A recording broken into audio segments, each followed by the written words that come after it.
Box office শব্দটা কবে আসছে আমি জানি না। আমি সক্রিয়ভাবে সিনেমা হল চালানোর সাথে জড়িত হচ্ছে 1977-78 সাল থেকে। আমার ছাত্র জীবন শেষের পর থেকেই আমি এটার সাথে জড়িত। তখনকার দিনে ভাই কোনো বক্স অফিস ছিল না। বক্স অফিস বলতে আমরা বুঝতাম হলের সামনে প্রেক্ষাগৃহপূর্ণ একটা লাল রঙের বোর্ড অথবা একটা হলুদ রঙের বোর্ডের মধ্যে লাল লেখা, ওটাকেই আমরা মনে করতাম হলো গিয়া ছবির মূল ব্যবসা। এই এখনকার দিনে যে বক্স অফিস, এটার অর্থটা কি আমি এখনও বুঝে উঠতে পারি না। কাকে বলে বক্স অফিস? অনেকেই শুনি যে বলতেছে বক্স অফিস রাখতে হবে, বক্স অফিস কি, বক্স অফিসটা কি? এখন আপনি বক্স অফিস দিয়ে জানান দিতে চান, আপনি কাকে জানাবেন? ধরেন আগামী ঈদের মধ্যে বা গত ঈদের মধ্যে যদি সেলটাকে যদি আপনি বক্স অফিস ধরেন বা দর্শক সংখ্যাকে যদি আপনি বক্স অফিস ধরেন, একটা ছবি এক সপ্তাহে 10,000 লোক ছবি দেখতেছে, আর একটা ছবি কোনো দর্শকই আসে নাই, গত ঈদের ছবির কথা বলতেছি। তো এখন আপনি বক্স অফিস কি ধরবেন? তাকে কি বলবেন আপনি? তা আমার কাছে বক্স অফিসের কোনো অর্থ নেই। আমি ভাই বুঝি সোজা হিসাব, সেটা হচ্ছে ব্যবসা। ব্যবসা হচ্ছে না, ব্যবসা হয়নি। ছবিটা ভালো না, ছবিটা ফ্লপ। ছবিটা কেমন আছে, মোটামুটি আছে। ছবিটা কেমন, সুপারহিট। আমি এটাকেই বুঝি, আমি এছাড়া বক্স অফিস আমি বুঝি না।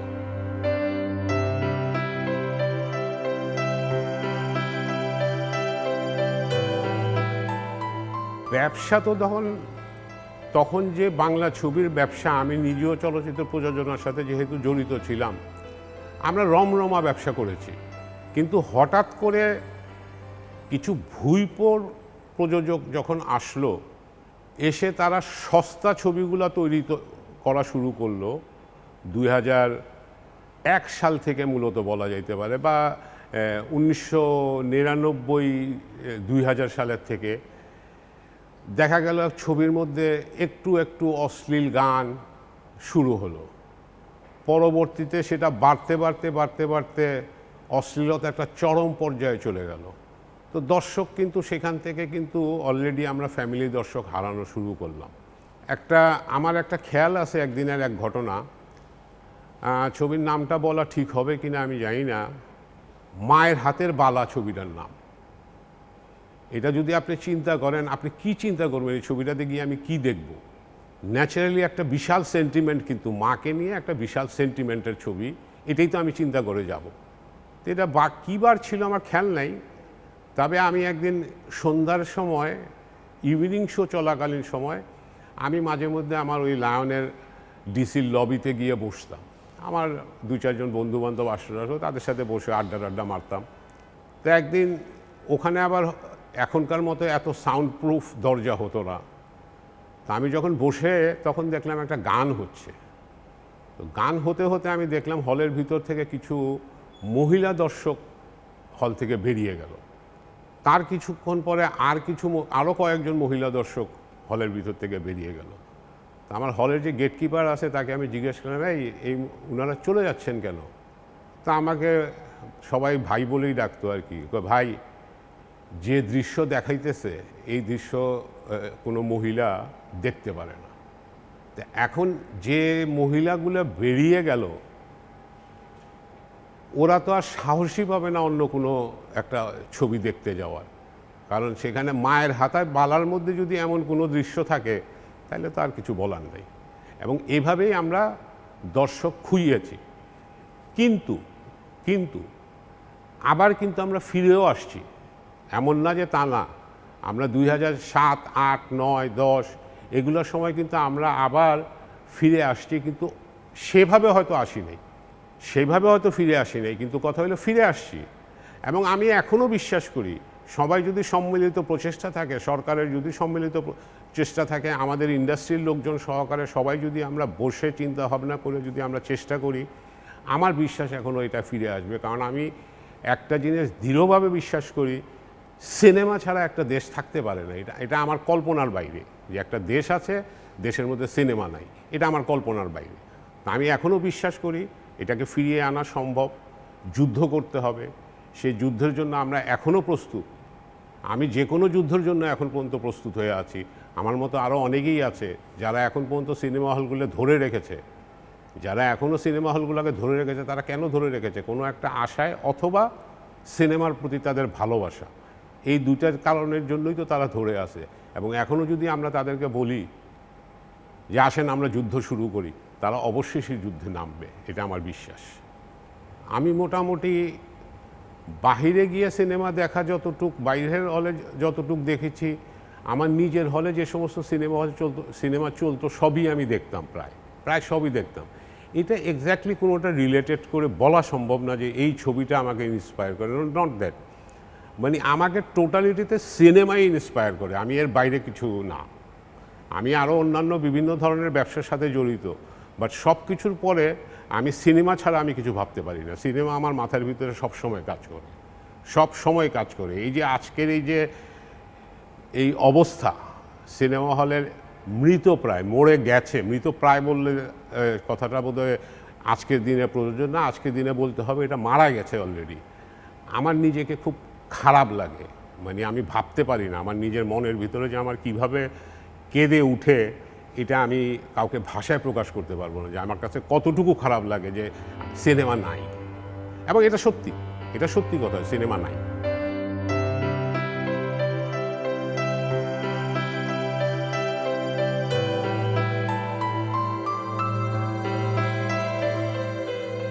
দেখুন, সিনেমা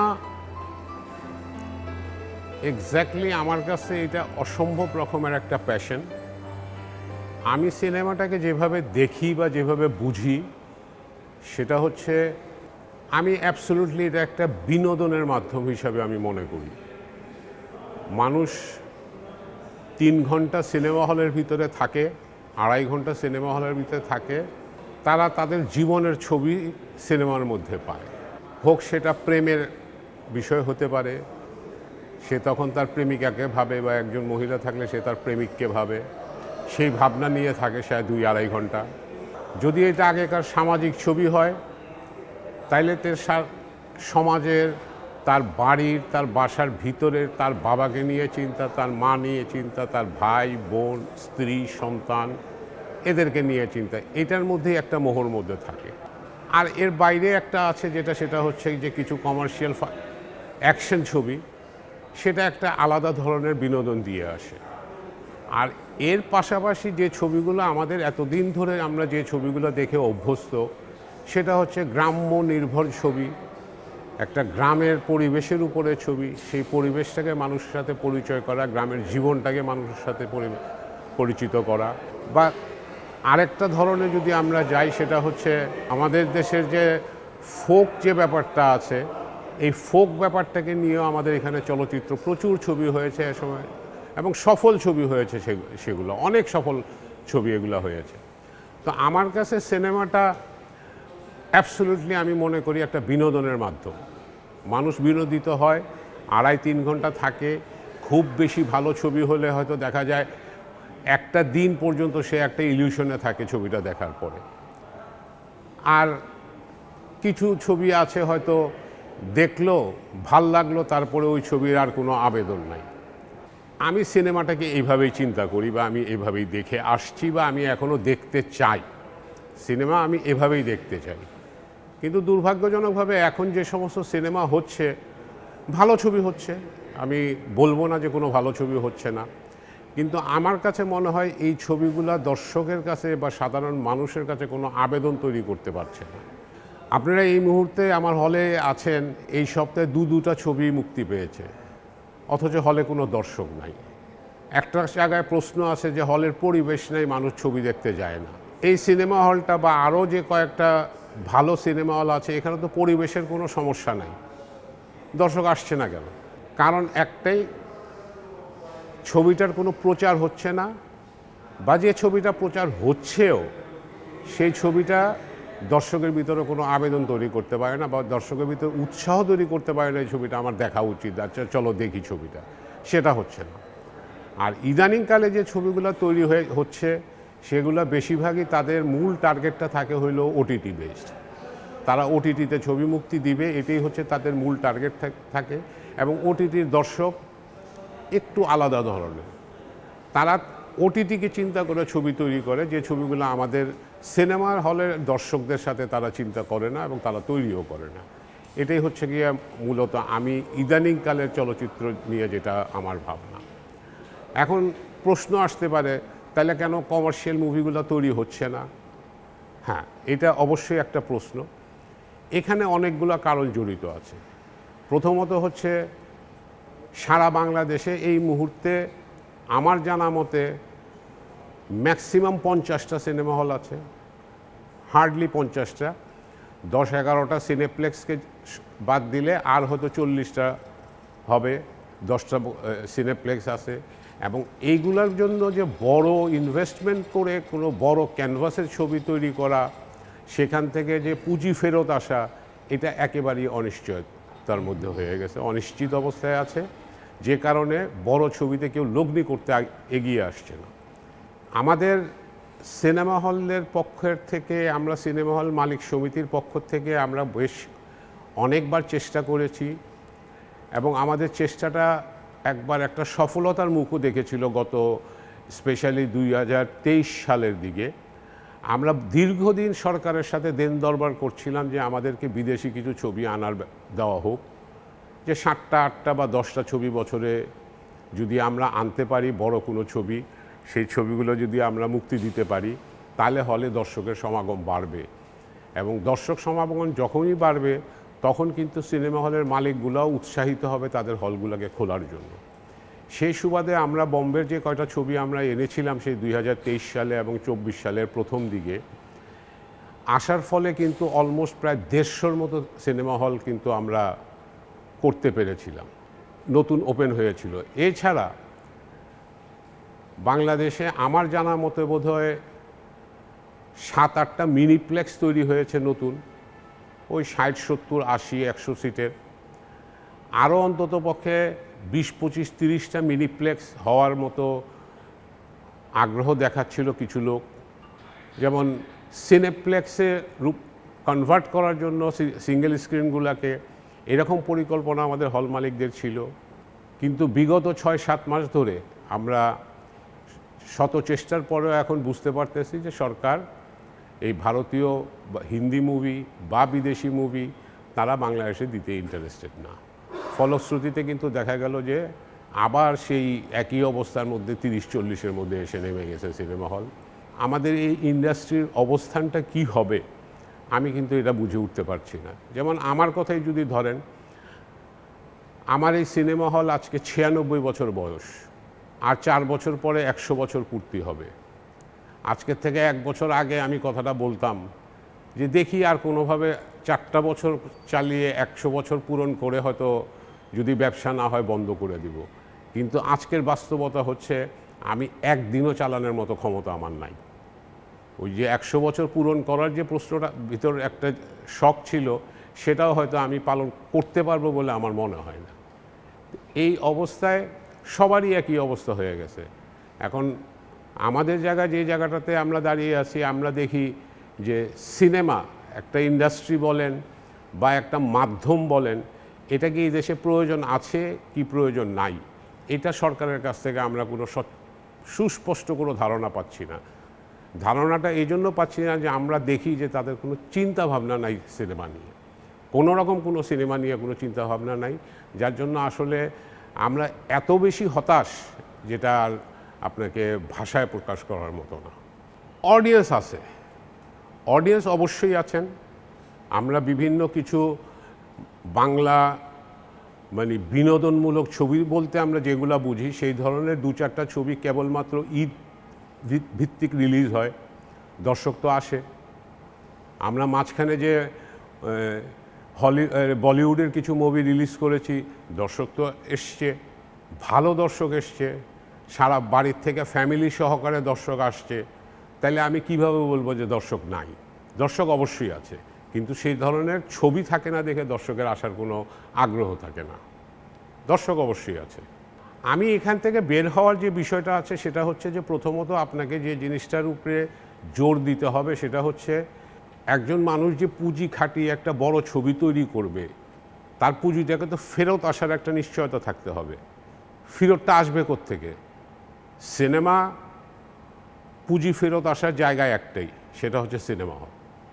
এখন সিনেমা হল যদি না থাকে আপনার পুঁজি উঠার কোনো সুযোগ নাই। এখন আপনাকে বাংলাদেশে যদি সিনেমার হলের সংখ্যা যদি আপনি বাড়াতে পারেন, সিনেমা হলের সংখ্যাকে যদি বাড়াতে পারেন, তাইলে পুঁজির একটা জায়গা চলে আসবে যেখান থেকে পুঁজির রিটার্ন আসবে। ওই জায়গাটার উপরে এখন জোর দিতে হবে। এখন সবাই যেরকম বলে সিনেমা হল নাই, আমরা ছবি বানাবো কিভাবে? এখন ওই মুরগি আগে না ডিম আগে বললে তো আর হবে না। আমি মনে করি দুইটা একসাথে সাইমালটেনিয়াস চলতে হবে, প্যারালালি চলতে হবে দুইটা জিনিসকে। আমাদেরকে জোর দিতে হবে আমাদের সিনেমা হলের স্ক্রিন বাড়ানোর জন্য, সাথে সাথে ভালো ছবি তৈরি করার জন্য। এখন ভালো সিনেমা, বড় সিনেমা হলের স্ক্রিনের সংখ্যা বাড়ানোর জন্য কি প্রয়োজন? প্রয়োজন হচ্ছে ভালো কন্টেন্ট। ভালো কন্টেন্ট যদি দেশে না থাকে আমাকে বাইরের থেকে আনতে হবে। আমার দেশে যখন চালের অভাব থাকে, সরকার চাল আমদানি করছে না, পেঁয়াজ প্রয়োজনে আমদানি করছে না। কেন করতেছে? অভাব, চাল নাই, পরিমাণ মতো পেঁয়াজ নাই, আমি বাইরের থেকে সরকার ইম্পোর্ট করতেছে। তো সেক্ষেত্রে সিনেমা ইম্পোর্ট হলে সমস্যাটা কোথায়? করে দিয়ে আপনি দেখেন, এটাকে তো এইভাবে শুধু করলে হবে না, আপনাকে একটা অন্তত পক্ষে 4-5 বছরের একটা প্রোগ্রাম আপনাকে হাতে নিতে হবে। আচ্ছা ঠিক আছে, আমি প্রতি বছর 10টা ছবি দিলাম, আগামী 5 বছর আমি দেখি কি হয়। আমার যদি সিনেমা হলের সংখ্যা বেড়ে যায়, আমার যদি ছবি তৈরি করার আমার লগ্নিকারক যদি আসে, তাহলে তো সিনেমা আবার ফিরে আসবে। আমাদের চাক্ষুষ উদাহরণ কিন্তু আমাদের চোখের সামনে পাকিস্তান। তখন সারা পাকিস্তানের মধ্যে সিনেমা হল কটা ছিল? হাতে গোনা সামান্য কয়েকটা সিনেমা হল ছিল। সিনেমা তৈরি হতো কটা? কিছু পাঞ্জাবি কয়েকটা ছবি মুভি তৈরি হচ্ছে, কিন্তু লাহোর বেশ যে ছবিগুলো, যেগুলো উর্দু বেশ ছবিগুলো, এগুলো কিন্তু তখন তৈরি হতো না। কিন্তু তারা কিন্তু বিষয়টাকে উপলব্ধি করতে পারছে যে আমাদেরকে সিনেমা হলের সংখ্যা বাড়াতে হবে, আর না হলে পরে আমার এখানে কিন্তু ভালো ছবি তৈরি হবে না, ভালো ছবিতে লগ্নি হবে না। তারা শুরু করলো ভারতীয় ছবি ইম্পোর্ট করা দিয়ে। ভিরজারা প্রথম ছবি যেটা পাকিস্তানের মধ্যে রিলিজ হলো, এরপরতে অলমোস্ট সব ছবি পাকিস্তানে রিলিজ হচ্ছে। আজকে পাকিস্তানের ফিল্ম ইন্ডাস্ট্রির অবস্থা দেখেন, আপনি এই যে লাস্ট তারা একটা ছবি তৈরি করেছে লিজেন্ড অফ মৌলাঝাট, কয়েক কোটি টাকা বাজেটের ছবি, ব্যবসা করেছে কত? 15-20 কোটি টাকা ব্যবসা করেছে লিজেন্ড অফ মৌলাঝাট। বা ইদানিং আরও কিছু বড় বড় ছবি তৈরি হওয়া শুরু হয়েছে, নতুন নতুন লগ্নিকারক আসা শুরু হচ্ছে। পাকিস্তানের কর্পোরেট গ্রুপগুলো এখন ফিল্মের মধ্যে ইনভেস্টমেন্ট করতেছে, তারা সিনেমার মাল্টিপ্লেক্স তৈরি করার জন্য তারা ইনভেস্ট করছে, সিনেমা প্রডিউসের জন্য তারা ইনভেস্ট করছে। তা আমাদের এখানে তো মনে করেন এখন তো এই কর্পোরেট কালচার তো আমাদের দেশেও আছে।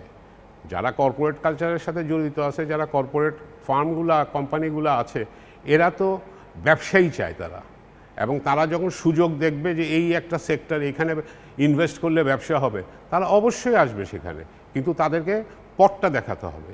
এই পথ দেখানোর দায়িত্ব হচ্ছে সরকারের।